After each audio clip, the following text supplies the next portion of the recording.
করতে হবে, একটা হলো সারাদিন করতে হবে আস্তাগফিরুল্লাহ আস্তাগফিরুল্লাহ আস্তাগফিরুল্লাহ। এই জিকিরটা এখন থেকে করব, আর মনে মনে চিন্তা করবো যে আল্লাহ আমাকে মাফ করে দাও, মাফ করে দাও, মাফ করে দাও। আমার একবার আস্তাগফিরুল্লাহ যদি আল্লাহ কবুল করে নেয়, তাহলে গোটা রমজানের রোজাগুলো কবুল করবেন কে?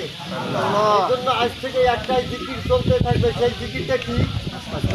আর 2 নম্বর আর একটা জিকির করতে হবে, লা ইলাহা ইল্লাল্লাহ। এই জিকিরটা আমি কেন করব? আল্লাহ রাসূল বলছেন সাহাবাদেরকে যে তোমরা ঈমানটাকে মাঝে মাঝে নবায়ন করে নিও।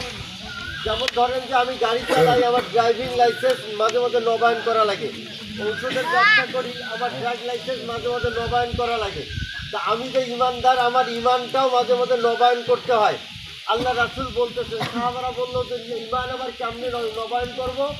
আল্লাহ রাসূল বলছেন যে তোমরা বেশি থেকে বেশি জিকির করতে থাকো, লা ইলাহা ইল্লাল্লাহ।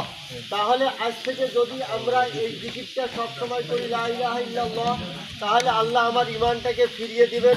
আর সবসময় জিকির করলে ঈমানের সাথে মৌত হবে। আর 2 নম্বর জিকির হলো আমরা সবসময় পড়তে থাকবো আস্তাগফিরুল্লাহ আস্তাগফিরুল্লাহ আস্তাগফিরুল্লাহ। তাহলে আল্লাহ রোজার ত্রুটিগুলো মাফ করবেন এবং রোজাটাকে কবুল করে নেবেন কে? এটা রাসূলের কথা। এই 2টা কাজ রমজান মাসে বেশি করতে হবে।